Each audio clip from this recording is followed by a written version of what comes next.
stars on seats on the park of the church ground. What a sorrowful goodbye. Oh, you could send this home. Mother Mackenzie. So today I'm God, joined by amazing. Maddison Jones, who's joined me to chat about their musical career. So Maddison, welcome to Totally Music. Would you like to introduce yourself? Hello, I'm Maddson Jones. I am a disabled singer-songwriter. I've been making music since I was like 3 years old. Yeah, I had a break, but this is my bounce back. I was on an open mic night thing, and Tessa Violet said that this is my bounce back, so I'm taking that. So yeah. So what got you into music? Um, Huh. I've kind of always been into music. My first like report from nursery was about how I used to run around singing about what other people were doing, to the songs of like the tunes of popular nursery rhymes, and that was like most of the report. But yeah, I've sang. I used to do piano lessons and violin lessons, and then I I used to record little things on my mum's phone from the piano and then play them in assembly and sing to them Oh, in primary school. And then as I got older, I got into musical theatre, and that's where my passion really lay. And then I got sick, and that wasn't an option anymore. And so I couldn't play violin because I couldn't have my arms above my head, and that's a lot of effort. And so I picked up the ukulele because that was really low and really I could play that lying down. And so I taught myself ukulele. And then I started like really songwriting properly. Like I'd been writing songs before that, but then I was like really into it, and I used Audacity on a really bad laptop to like record my songs. And yeah, and then I just kept on doing it. Yeah. so for anyone who hasn't heard your music, how would you describe it? I really struggle to categorize my music. It's one of those things where it doesn't feel like it's the author's job to categorize, like to genre their stuff, because once it's not with me and it's with someone else, that's their experience of it. And like genre is so socially contextual. Like what is house music right now is not going to be what house music is in like 20 years, and so it kind of doesn't really matter. But what other people have told me is like indie and folk.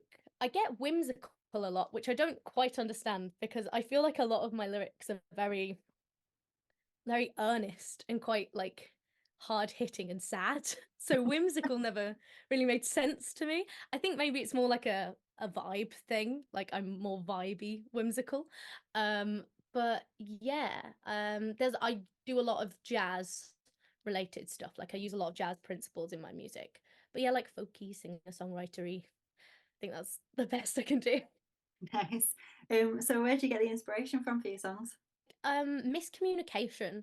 I feel like miscommunication is the basis of most of my songwriting, because lyrically, because it feels like a medium to set the record straight. Like I get misinterpreted, and I am constantly having to clarify myself and over explain everything all the time. But when I can like craft a sentence that just like bottles a feeling and I don't have to explain it past that sentence, it is amazing. It makes me so happy because then I don't have to like qualify that. Like that is it's qualifying in and of itself. And then like the instrumentation is always like organically built around that, and it just kind of happens at the same time, if that makes sense. Yeah. So yeah. So what's your favorite song you've written and why? It used to be a song called Patchwork Girl, but that will never see the light of day. I mean, it might, but just it's not me as an artist anymore.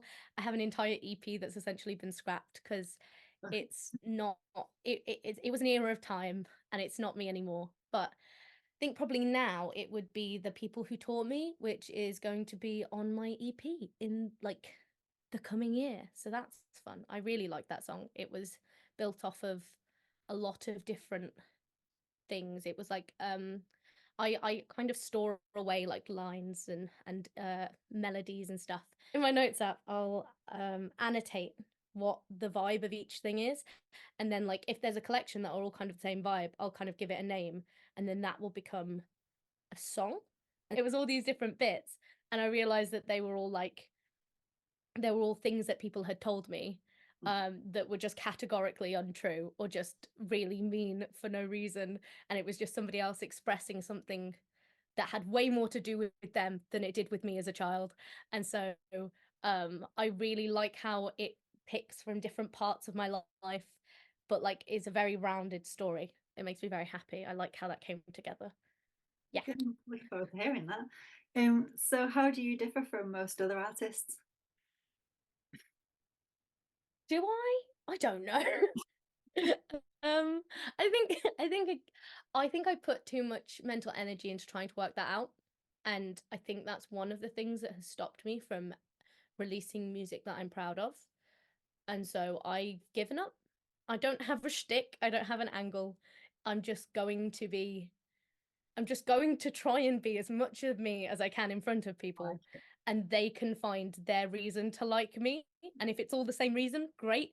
And then I'll see if I can like lean into that maybe, but not at the cost of my own like self-worth and Yeah, authenticity, if that makes sense. And so I'll I'll see what people think of me, I guess. I like that. So if you could collaborate with anyone in the world, who would it be and why? Now this one, I wrote down a load of names and then I realized I can't possibly say all those names.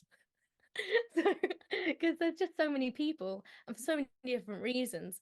Like the first ones that came to mind were like, oh, Jamie Cullum, because just love Jamie Cullum, or Passenger, or Jacob Collier, just because of his mind. But I think I recently interacted with Bry. I don't know if you know who Bry is, but she was on this open mic night thing, and I'd really like to collaborate with her. Like, I feel like that's achievable. I feel like that could happen in a few years. So she's on my list. So I'm hoping for that at some point. Yeah.